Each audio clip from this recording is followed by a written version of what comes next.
The first thing we're going to talk about as far as generating power is the lower body. And the reason we're going to start with that is honestly because this is where we can make the most improvements typically. Alex is going to talk about it in a sec, but all the long tours, or all the long hitters on tour are all really good at generating power with the lower body. They all have big vertical jumps. And Alex is going to talk to you guys a little bit more about why lower body power is so important in the golf swing. Yeah, and I think it's really simple. The glute is the king. And it's the biggest muscle in our body, and it's probably the most underused muscle in the golf swing.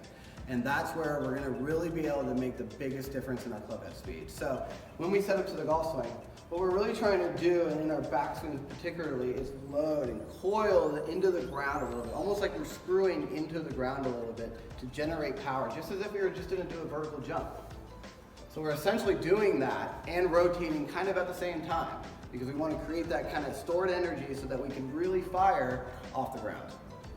This week we're talking about generating power through the lower body. So Alex spoke on all the big long hitters on tour are all really good at generating power from the ground up. So that's what we're going to work on here. We're going to keep it pretty straightforward. We're going to do a box jump. A lot of you guys have done this exercise before. The reason why I like the box jump though is because it does offload a little bit of our body weight as we land up. So it's easier joint friendly exercise versus doing like a weighted jump or anything like that. So all we're going to do is take a box that's appropriate for us to jump on. We're going to load through the hips, and we really want to make sure we drive forward and land nice and soft with just a slight even. The biggest mistake we see with most people's box jumps is they get down and they land in a huge deep squat and then they try to get out of it. Well, that's not really generating power from the ground. We want as much vertical lift as we can, so there should be very little knee and hip bend in the box when we land on top. So we're not landing in deep squat, we're just landing in that nice soft knee athletic position.